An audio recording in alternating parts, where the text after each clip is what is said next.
What's up, everybody, and welcome to Weekday Wagers live on the Weekday Wagers YouTube channel. I'm your host, Daniel Greer, and with me today is Mark Wallace as we're going to break down everything that is happening with the Home Run Derby tonight, and that's practically the only thing on as there's no FIFA tonight. That starts Tuesday with the semifinals, and then tonight it's the Home Run Derby. There's some two WNBA games, and so there's a lot happening, but really not necessarily a lot because what we're used to is full slate of games of baseball that's happening. But starting today, July the 13th, we do have somebody that we're going to be bringing on here every Monday at the 20-minute mark. So make sure you're paying attention and make sure you're getting on early. We're going to have Rafael Esparza coming on, who is honestly an OG of the sports books. He'll be breaking down and answering all the questions you have today. Anything to do with sports betting. And honestly, if we want to get off the rails with Rafael, I'm okay with that too. We'll ask him whatever you want to ask him. But let's go ahead and get the show started here as we look at over the weekend. There's really not anything happening. But Mark, were you excited about seeing some baseball this weekend? God, no. No, first of all, it's so frustrating because these guys are all like, hey, listen, they're looking forward to this mid-season break, this little mini vacation. They've already checked out. Saturday was, you could start to see it. Sunday was incredible. I mean, how the Dodgers, we're talking about the Dodgers team. How did they, outright lose to Arizona in a 2-game stretch? I mean, it's just ridiculous. So, the sooner this All-Star blah gets over with, the better. The blah. All right, let's talk about it because enough about the weekends because as you know, I love the dingers. And we have the Home Run Derby tonight, which is the dinger of all dingers. It's dong time. I'm excited about it. I've loved it as a kid. I still enjoy it. The format has changed a little bit this year, but overall, what's your take on the Home Run Derby? You a little up or down kind of guy? Look, when isn't the format changing this year? It's always why? Because they can't dial this in. They don't have MLB and NBA are absolutely. I hate the All-Star, anything All-Star associated with either one of those leagues. Why? It's boring. It's meaningless. It used to mean something. These players used to think it was an honor to play in the All-Star game. Now you got guys opting out. You got this. You got this. It's just ridiculous. And last year's Home Run Derby, I'm blaming you, New York Yankee, Jazz Chisholm.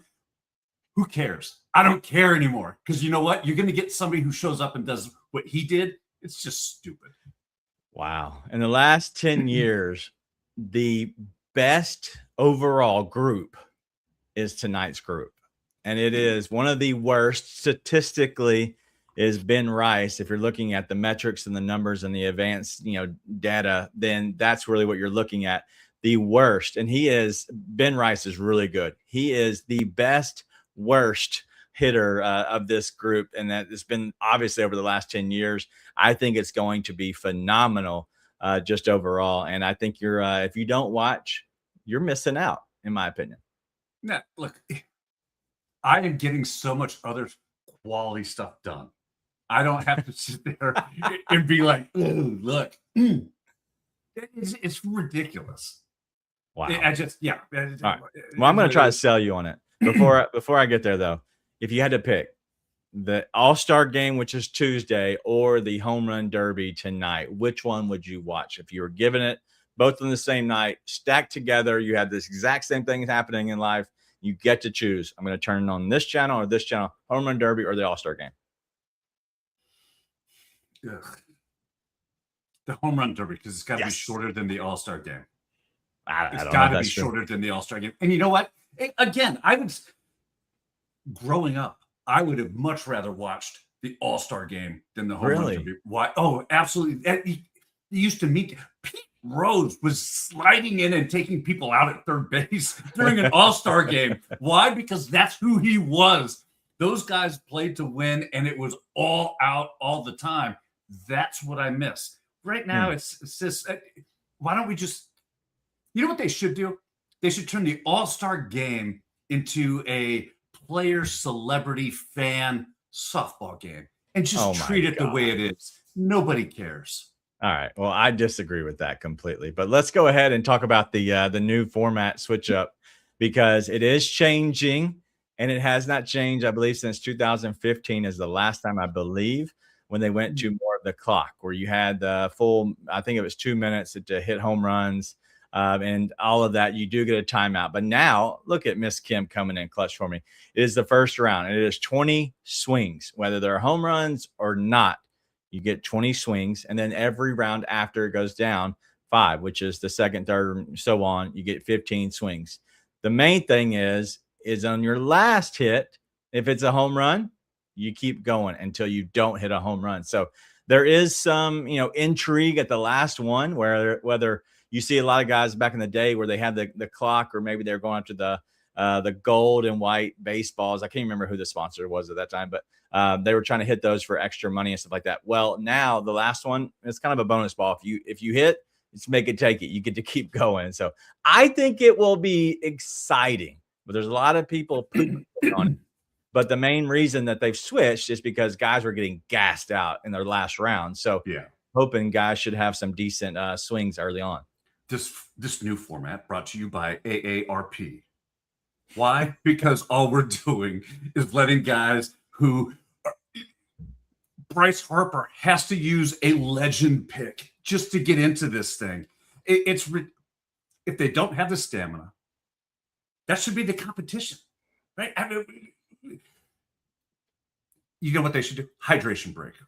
They should give them 30 seconds, and then after 15 seconds, take a hydration break, let them recoup, then let them finish out their round. I mean, what are we doing? Well, they were swinging the bat for 20 minutes straight? No, come on. You're that out of shape? Please. Out of shape. This is Raging Mark Monday because this is ridiculous. There's nothing else on. There's 2 WNBA games tonight and then this garbage. Yeah, I'm a little ticked. It's going to be so much fun. All right, so let's talk about the actual advanced analytics. And I'm not the biggest advanced analytics guy, but I think it's very interesting. And I think it's right up your alley on this. I sent this to you this morning we were talking right before the show and you love it. And I think it's going to be very important moving forward on maybe tonight and how this plays out. But you can go over and see this. It's on MLB.com and it's called What is Dinger Score? It just may help predict the Derby winner. So the reason I say that is because it's a dinger score. And because of the dinger score, that caught my attention. I clicked on it. But it's a breakdown of how these guys hit and how, everything that's going on with their swing.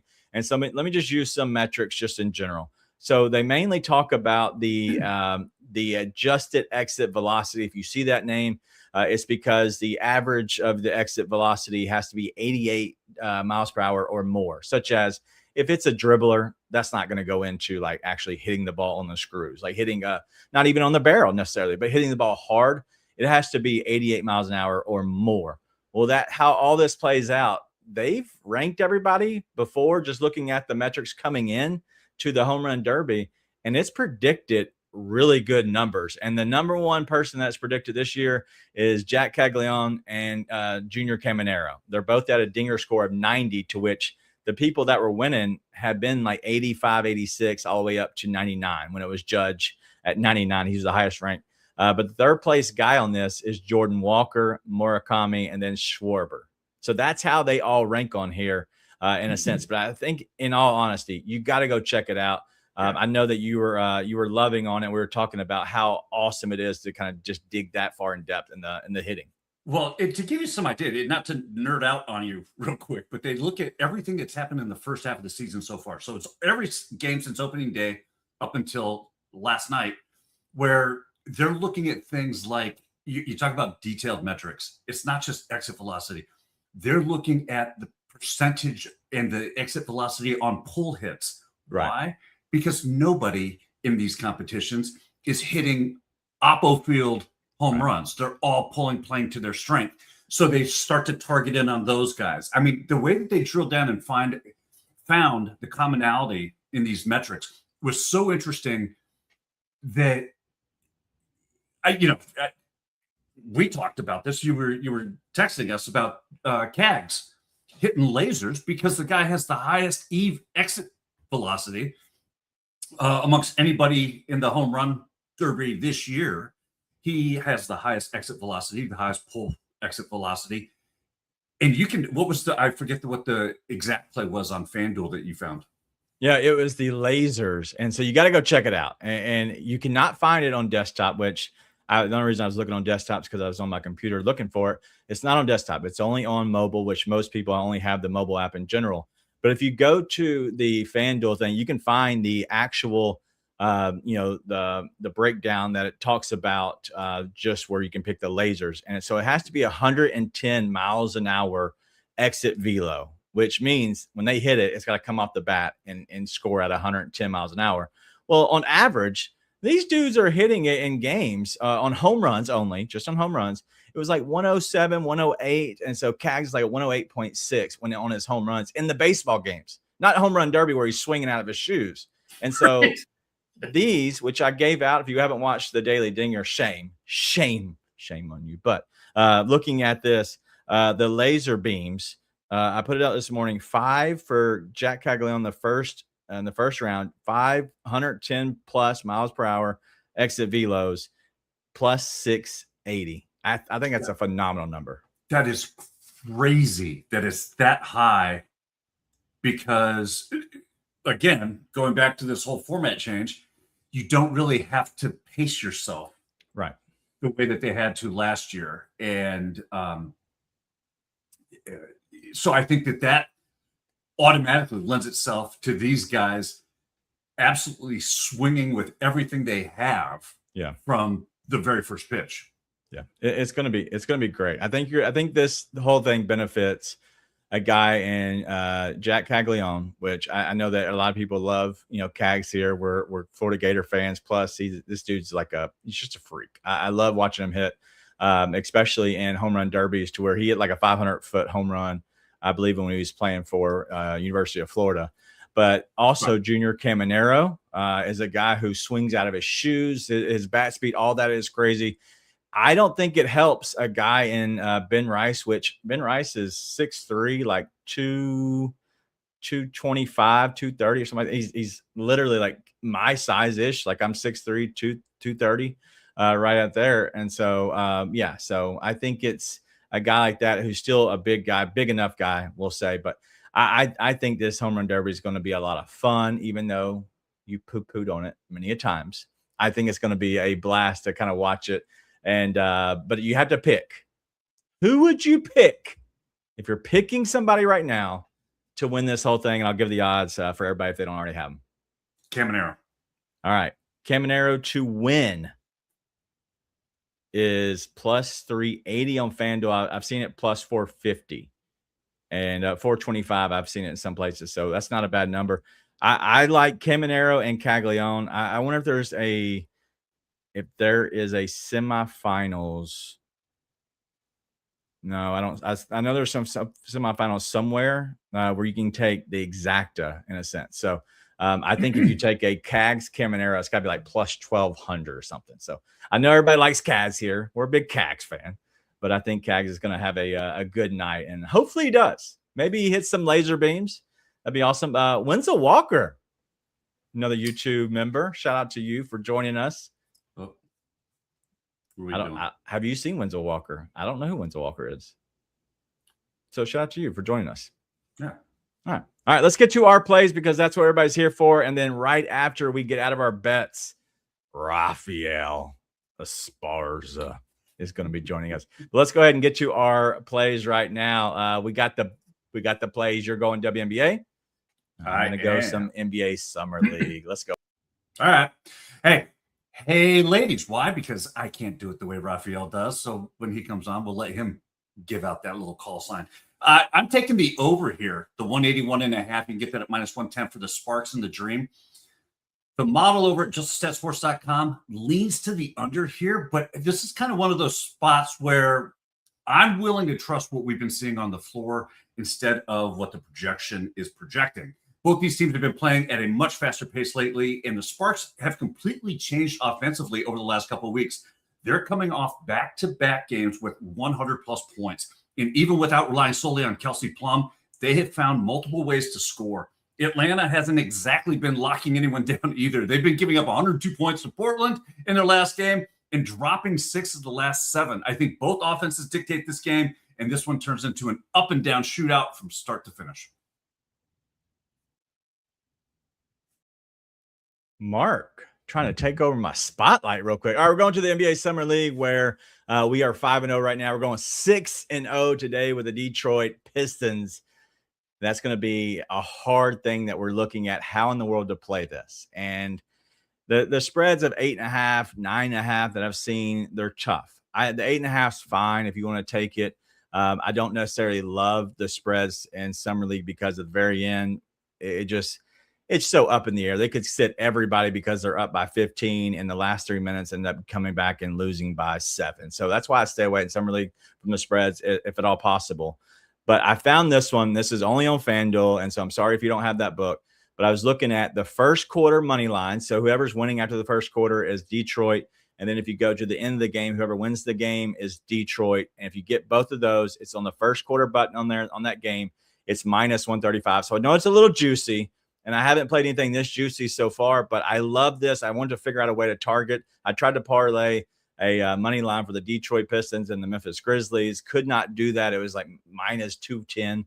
It was impossible to play. So I stayed away from that, but it's still minus 135. It's just the first quarter Detroit's going to be winning because if you look at these Knicks, they've scored approximately 49 points in their last game. And before that, it was 65. So I like them on the team total under. If you want to find that as well, I believe it was at 79.5. You can play them on their team total under, but I went ahead and just played the first quarter money line as well on the Detroit Pistons. And so I'm excited about it. I think we're going to go 6-0 again because you know what? Why not?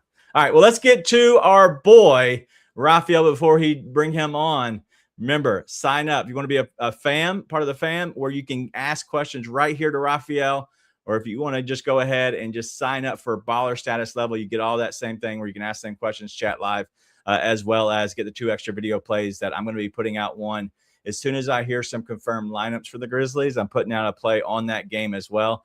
But also the 5X community parlay, which might not be happening today because of everything that's going on. But let's go ahead and bring in our buddy Raphael. And Raphael Esparza, the long-awaited. How are you, man? Pretty good. How about yourself? We can't complain. It's been a good day. Mark and I just I'm trying to talk him off a ledge of being upset about the home run derby. What's your opinion on the home run derby? Love or hate? I hate to use the word hate. I don't like to use the word hate in anything. Boredom.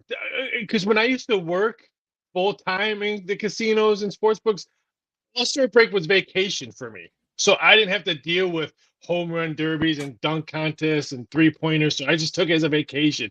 Am I going to watch it? Maybe a couple minutes of it. But I mean, if you're going to watch and bet it, this is when I mean, shop around you. I mean, I was watching the show because I love you guys.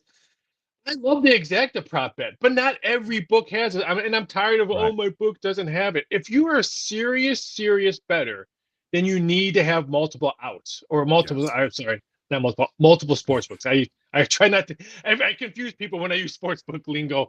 Try to have multiple sports books. It's plain and simple because that exacta you can get really good value out there. I've seen a couple books. I haven't seen that many U.S. books have it. But I have seen it around. I think the exacta bet is really good for a home run. Head-to-head matchup, if you're going to look at that way, I like Schwarber over Harper. So I'm going to put that in the chat. I can't see the chat because I didn't know I had to pay $2 just to put something in the chat. Jeez. I just had surgery. I'm paying for a major surgery, people. Can I borrow $2? Jeez. We got to get your account status changed. We'll fix that today. I'll fix that today. No worries. I'll take care of you, Raphael. I apologize. But yeah, somebody, I think it was Nate, was Raphael joining the weekday wagers. Yes, that is too sweet for sure. All right. Well, yeah, Raphael's going to be joining us every Monday, roughly about 20 minutes after the hour, and he'll be here for 15, 20 minutes, depending on his schedule, our schedule, the day. But the reason we're doing Mondays is because of Monday Night Football. We have nothing going on the first day, but I wanted to bring you on anyway to ask and kind of get this whole relationship and I guess you coming on the show started. But I want to talk about what's happening because you are the numbers guy. You obviously know what's going on, especially with the sports book. Is there anything moving or anything important that we need to know about the ding dong better that I am? I would think tomorrow, Tuesday and Wednesday, I would think World Cup soccer, just because we have name powers on there. We have Messi, Mbappe, we have Spain. Are they just going to stall France out and just pass the death out of the ball so make France move up and then open up the field? Argentina, they have not looked good. But does Messi advance? Does England finally make it a championship? Does England win? Love to see Kane win a championship. I think even though it's an all-star break, we have star power. 3-star guys playing Tuesday and Wednesday, I think are going to overshadow. Oh, there's no baseball today. I think those 2 games on Tuesday and Wednesday are going to overshadow what the dullness of no baseball. Plus, we have MLS coming back, I think, Wednesday, and some other soccer leagues on Wednesday. So thank God for soccer when there's no baseball. Yeah, that's what the big game on Tuesday is. That's Spain and England, right? Yeah. No, it's France. France plays Tuesday. Spain, Argentina. Argentina plays on Wednesday, which I'll tell you right now, I think it's going to be France and England. I just think France is just so powerful. Even if Mbappe doesn't play, I mean, he's bumped his ankle. I heard he's going to play. But even let's say he doesn't, they have so much talent on the bench that we don't even know about because we haven't seen them. And I just think France is just too big, too strong, too fast. I would not be shocked. And I'm not just sold on Argentina. Argentina should have lost against Switzerland, but that horrible red card. They look bad against Cape Verde. I'm not sold. Even though I love Messi, even though I love to see the midget run around, he's fantastic. He's the GOAT.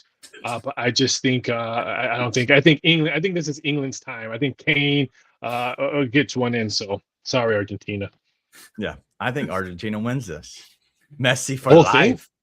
How do we not have a t-shirt that Don't get me wrong. He is the GOAT. No, there's no ifs, ands, or buts. Sorry, Ronaldo, but Messi's the GOAT. But I just think team play, he can't do it himself. He didn't even score. Everyone thinks, oh, it's going to be Messi. Did he score a goal last game? No. Well, I don't think Kane has done much for England in general, but they're the better team. But that's when it comes down to it. You're looking at a better team in England, but I don't think Kane has done much for the most part at all. But can I just add real quick? Doesn't that make sense, though, that we would see a drop-off? And maybe that's, I don't know if that's something that you calculate or that is calculated into the odds, but these guys now are not playing against lesser competition. They're playing against elite competition. And guys like Messi, guys like Mbappe have to work that much harder to create scoring opportunities. Is that something that the books use kind of like a trap for these casual bettors who are like, hey, Mbappe's good. You know he's going to score a goal. He's the best player on the team type thing. I would say for France, yes, not for Messi. I think they have a lot of other talents. They do well, or they used to do well for defense. They haven't played really good D. That's why I'm a little bit scared. If there's one game I'm scared about, I think England takes care of Argentina. Is France, because if Spain plays stall ball, they've only given up 1 goal in this tournament. Spain, if they play stall ball and just pass the ball all game long, it's gonna piss off France, and it's gonna mess up their game plan because they like to be so attack mode. And they're gonna be pissed off because Spain's just back passing. If there's one upset, I can see Spain upsetting France. I want to see where these games are. So the France-Spain game, I guess these are all on the West Coast. I feel like everything's on the West Coast. No. Tuesday is in Newark. And then Wednesday is in. Oh, that's in Texas, Dallas. Yeah, Dallas. I'm sorry. Wow. The championship game and the third place game are in Newark, New Jersey, and Miami. Okay, so and the third place game is in Miami. And the championship game is in New Jersey. Yeah. Wow. England, Argentina is in Atlanta on Wednesday. So Texas and Atlanta, both dome games. So I guess that's where France. They'll be okay. They won't be so hot in general, but it's fine. I've enjoyed the World Cup at all accounts. I know betting wise or whatever, Raphael, have you actually enjoyed the World Cup as a whole?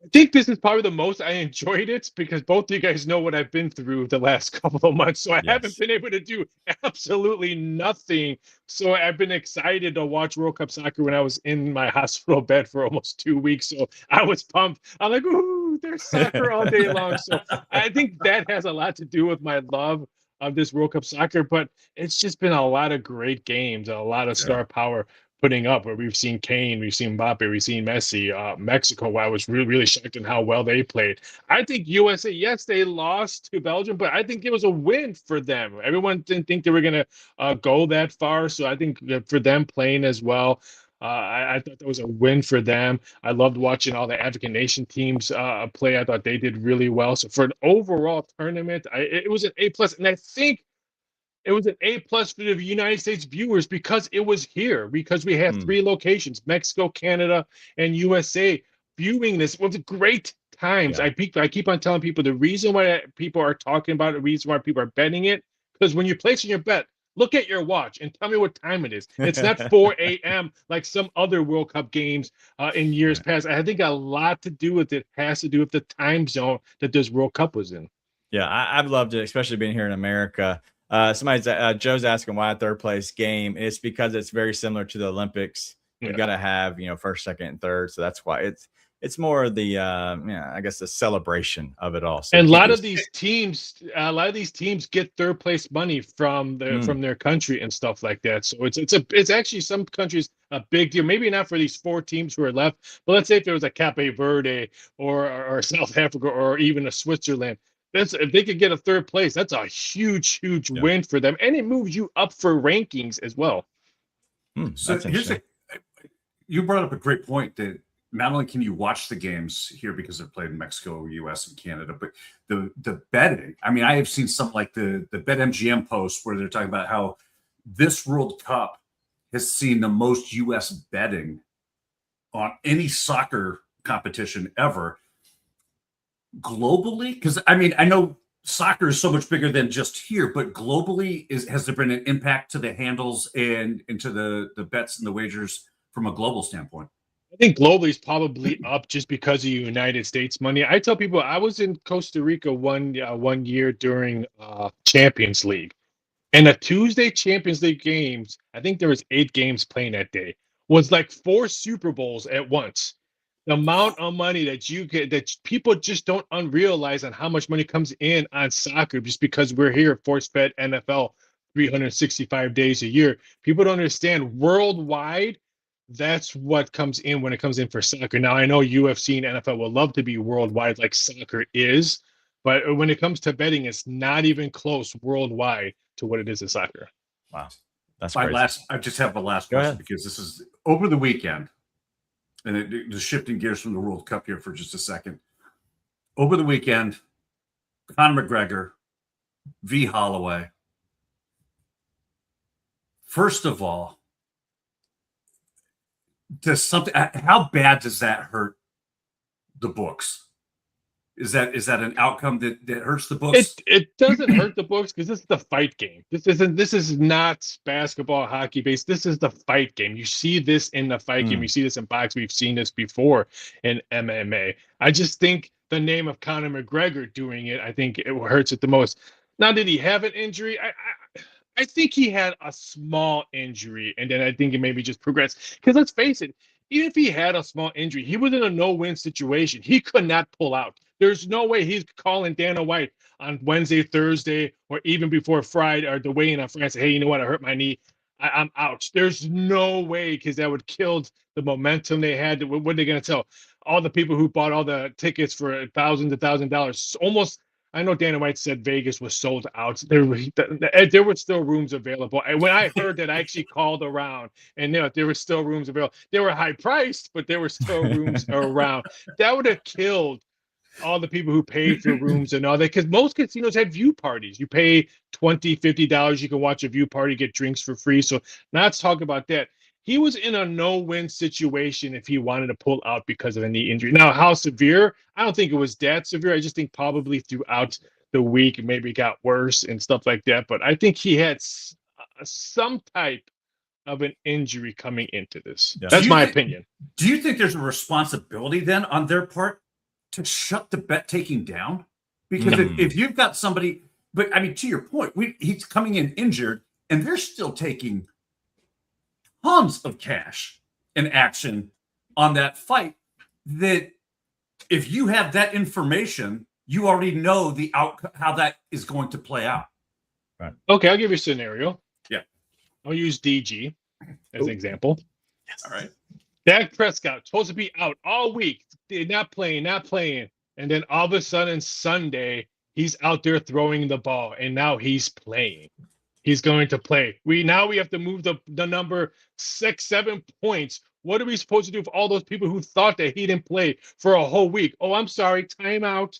We didn't think he was going to play. Let's give the money back. No, this is the fight game. Quarterbacks play injury all the time. This happens. What about the Aaron Rodgers play for the Jets? We were supposed to give the money back because he ran out the American flag and fell down and got hurt. No, it's just. I'm tired of people like, oh, I should get a refund. This is gambling, people. This is not charity. Something could go wrong, and that's what a part of gambling is. I mean, yes, everyone wants refunds. My phone blew up. Oh, do I going to get a refund on Conor McGregor? No, you're not going to get a refund on Conor McGregor. I'm sorry, your 10-team parlay just blew up for $2. No, that's the fight game. This is gambling. I'm sorry. I think everybody should be refunded by Aaron Rodgers, just personally. I just think that, yeah. Just in life. Just in life in general. Just in life. I will say that the sports in general, like they have, you're questionable, probable, and there's injury reports, right? And so that's different than what we have, in the MMA or just boxing in general. So you don't have any injury reports, so maybe that's where people feel a certain way. Boxers come in with broken, bruised hands from sparring, and they need that paycheck. They don't want to back out and stuff like that. I've seen it. I've heard it so many times, and I want to correct something because I've heard this multiple shows that I've listened to today. Everyone's like, "Oh, people were betting Max Holloway because they knew he wasn't playing." No, the reason why money flew in on Max Holloway because I know two guys that put two six-figure bets on it, and they didn't tell me, "Oh, we knew Conor McGregor was injured. We were waiting for our number." Now, 80% of the money was coming in on Conor McGregor. I'm not saying 80% were all thousands of dollars, but they were still 80%. So the numbers were coming down. They told me we were looking for our number. So when our number popped up, we jumped on it. Not because Conor McGregor's knee hurts, not because we got inside information. They were waiting for their number because they missed that number probably 2 weeks ago, and now they wanted it back. So you know what? We're going to sit back. If we get our number that we're looking for, we're going to pound Max Holloway. Wow. That's what happened. That's crazy. Well, it wasn't me. If anybody's wondering, the six-figure bet that went in, it wasn't me, but I wish it would have been. And if you know that person, Rafael, they can sponsor the show if they're interested. One of them doesn't like to be recognized. All right, well, let's go to some questions. I see Scotty Dwight's got a question about the Open Championship. Anybody in general that maybe the number's moving to, or anybody that you might like? Ooh, there's a guy named Scotty Scheffler that didn't make a cut. He's pissed. Yeah, you might get a really good. All right, perfect example. If you like Scheffler, maybe head-to-head matchups or first 5 or top 5, top 10, this is the time you jump on him because let's say if he would have won that tournament that he did, there's no way you're going to get the numbers you're getting right now. I would say kind of look at his numbers, especially top 10 and top 5. You could probably get a really good number because if he finished top 5, top 10, his last one that he didn't make the cut, he ain't going to get that number right now. So that's something I'm probably looking at. All right. Well, moving off of that and back to FIFA for a second, is there anything that you're seeing in general with the soccer that's happening? Because now we're down to 2 games, right? 4 teams. Do we expect to see big numbers come in? Like, because it's soccer, do you think they would be coming in later to move a number at all? Or do you think these numbers are pretty set as they are? I think France money is going to continue to come in. So if you like Spain, I'd say maybe kind of wait. You can get a better number. I think the total, could move. I think everyone I'm hearing, they like the over. They like the over. If you like Spain, that means you're telling me you like the under in the game. So I would say wait to bet the under if you like Spain, because you might be able to get a good plus money if you wait on that one. So that's what I would look at. Argentina, England. I think Argentina money is going to come in. Oh, hold on. Maybe rewrite. Messi money is going to come in. So you can probably get a better number on the 3 Lions, which I think if you want to wait on that one. And there's another one. even though the 2.5 is very juicy at some books at -165, I think there's really good value on that one. This one screams like 1-0, even maybe 1-1 going into extra time. I think one game goes into extra time, and one game finishes in 90 minutes. I think France finishes in 90 minutes, but Argentina, England screams draw extra time to me. Would you? Are you more, I guess, apt to bet on the to advance number, or would you say, hey, I'd be willing to take a chance on, the money line? Because the money line is 90 minutes, and that, for the soccer people that aren't used to betting on soccer, so France in this game is plus 140 on the money line. But if you go and look at to advance, France is minus 155, and so that's a big change. So is there any way you would take a chance or gamble on one way or the other?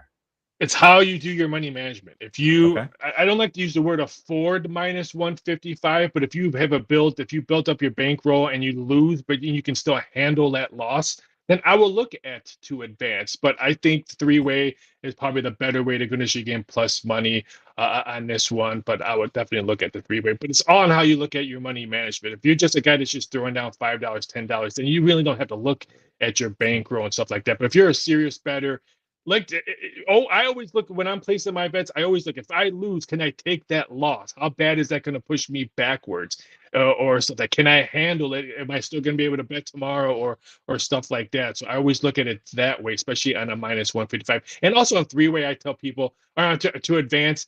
I usually don't do minus 150 or higher. If it's minus 150 or higher, I either pass. But soccer is a great way to live bet too. I mean, you can probably get some really good numbers, especially the numbers will come down. Let's see if Spain is controlling ball possession. Sometimes that books might move the number a little bit down, seeing that France might be frustrated. You might get a better number on France. Nice. Do those two advanced number, is that still available after they kick off? That's a good question. What, to advance?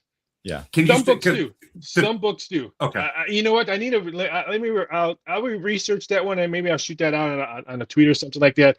I have not seen a U.S. book, but I haven't really looked into that one. But I do a couple books. I know keep that open to advance on that one.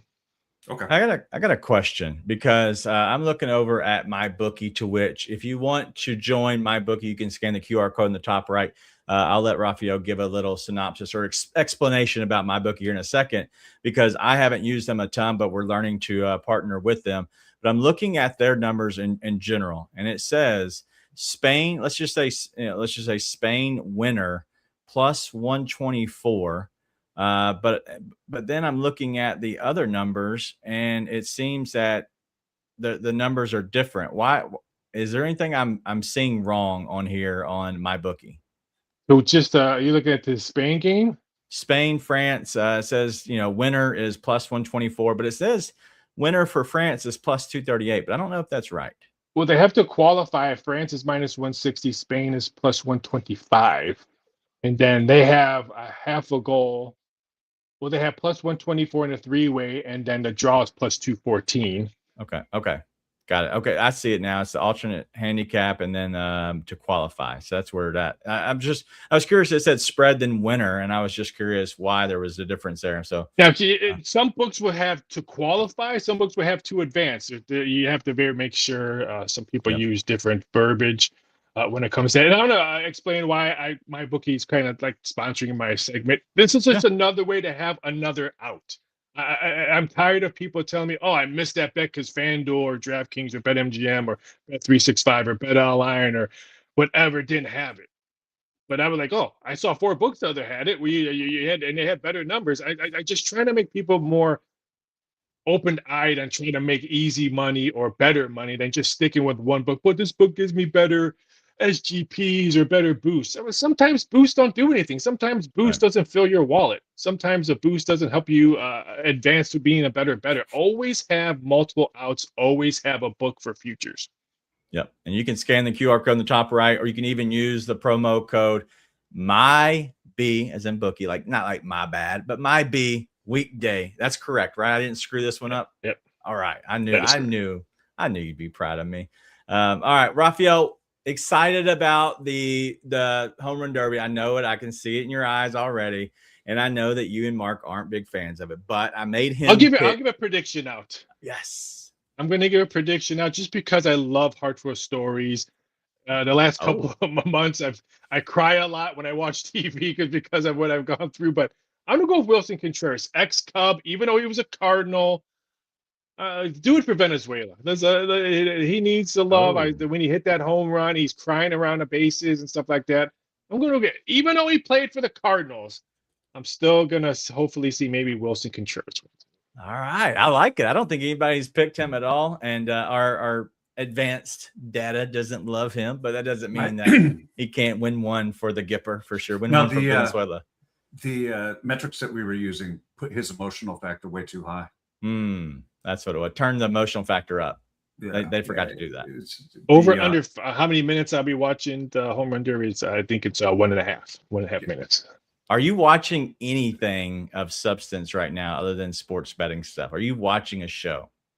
I've been watching a lot because I haven't been able to sleep that much because trying to get comfortable has been very, very hard. So I've been watching Beef. Loved both seasons 1 and 2. Was really, really good. So I've been watching a lot of movies. So a lot of stuff I've been trying to catch up because I haven't been doing that much as of late. That's interesting. All right. Well, I like it. All right. Well, your Wilson Contreras pick. Your Wilson Contreras pick is already kind of. Scotty says that's a saloon shot for Wilson if he goes. Yeah, we'll put you in the saloon if you for somehow get him to win.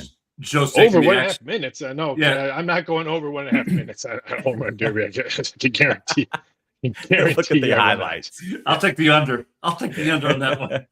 All right. Well, that's Rafael Esparza. I watched Serie B soccer highlights, and someone put in a chat that none of you guys had that. And there's a game out there doing what's Athletic Club MG, the under, even though it's a little pricey at -165. That's a good bet. That's a good bet. Okay, well, yeah.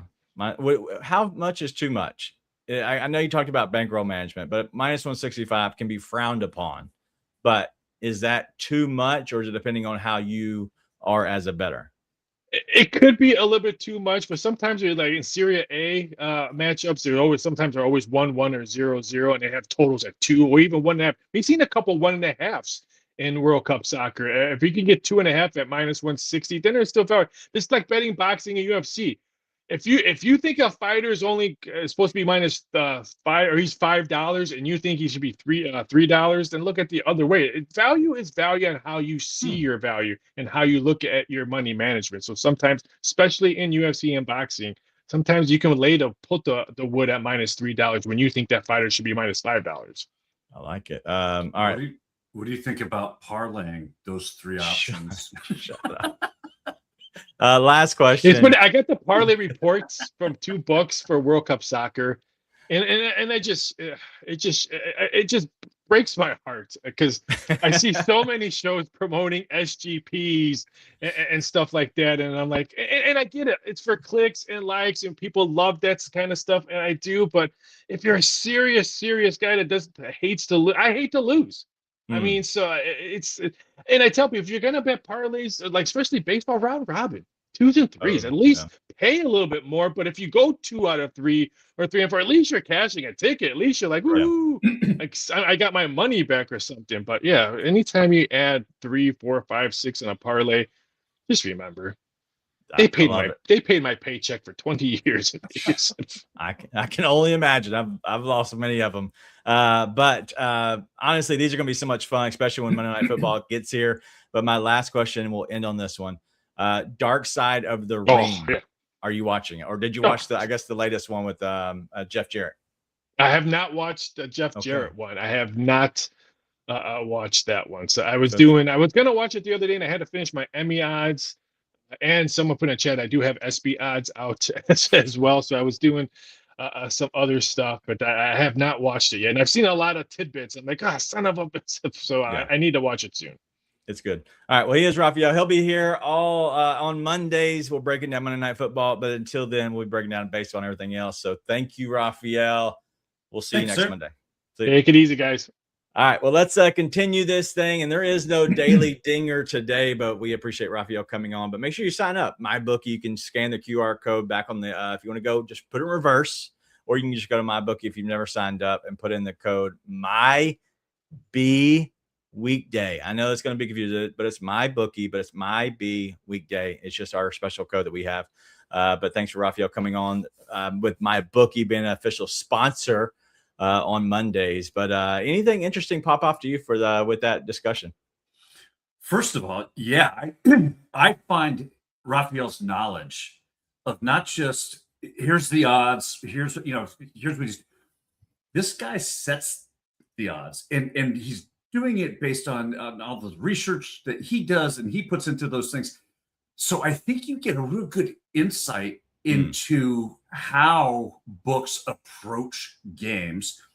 And when he was saying about finding value and how those 2 6-figure wagers waited until they got their number. And I think that is so key.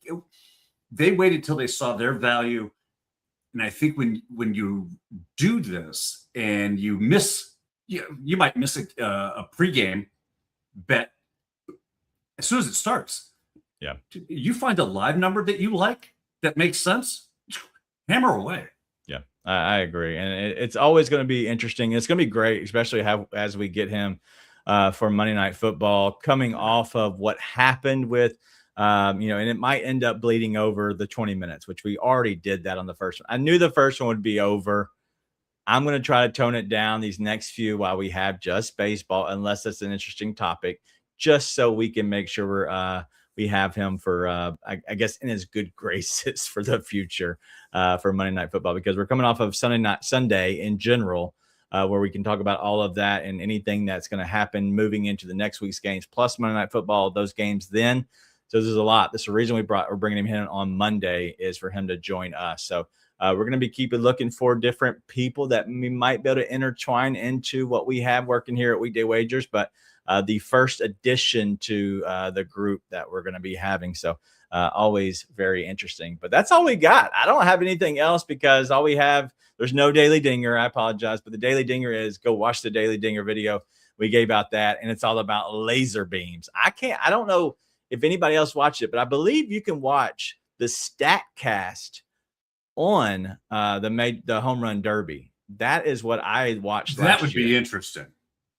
Would that tickle your fancy a little bit? I think only because now prior to reading that article, the answer would have been no. Okay. It would have been no, because it's been like, okay, so you're just watching this real time. Reading that article and looking at those metrics, and let me be perfectly clear. It's not watching the Home Run Derby because I would be a fan of the Home Run Derby. It would be watching the Home Run Derby so I could look at the numbers and find correlations within the numbers, because that gives us an advantage. That gives me an advantage. That gives our viewers, our subscribers, an advantage if there is a correlation, for us to kind of figure that out for events moving forward. Yeah, I'm trying to look and see, because in the past, so now it's on Netflix, right? So that's where the Home Run Derby is tonight. It's on Netflix. So I'm trying to see if it will show. I'm showing WWE, Emmy nominated. We think you'll love these. I don't see anything on mine that shows the Home Run Derby as like an option just yet. So I was hoping I'd see that. And maybe I'm looking at my phone, so maybe there's another option on desktop. But I would love to see if they're going to have different versions. Does anybody know if they have different versions? Could we find that out? Where's Miss Kim when you need her? That's I'm pulling it up right now for us. Different versions. Mine says different versions of the Bible. No, different versions of the Home Run Derby. I swear I am in the Bible Belt. If it's asking me that question, let me see. Let's see, where is my? Come on. It's talking about the format on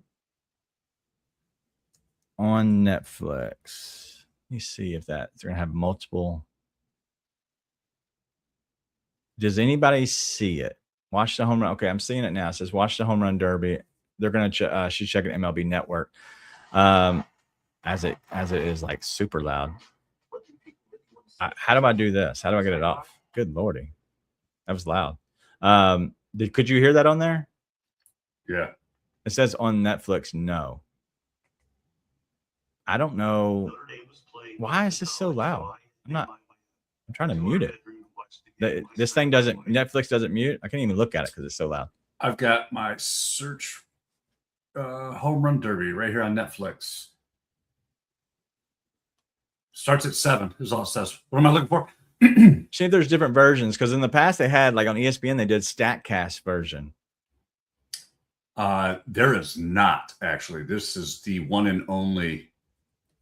I know what you're talking about. It's kind of like right. On ESPN. And I think Miss Kim brings up a great point, is that it's because it's not on ESPN. ESPN had right. that correct dual. Yeah, because it was with MLB. I'm going to ask this real quick. StatCast version of the home run derby. It doesn't tell us there's nothing. Yeah. So unfortunately, there's not going to be a StatCast this year, which is very upsetting to me. Listen, I don't mean to go all conspiracy theory on you, but why is that?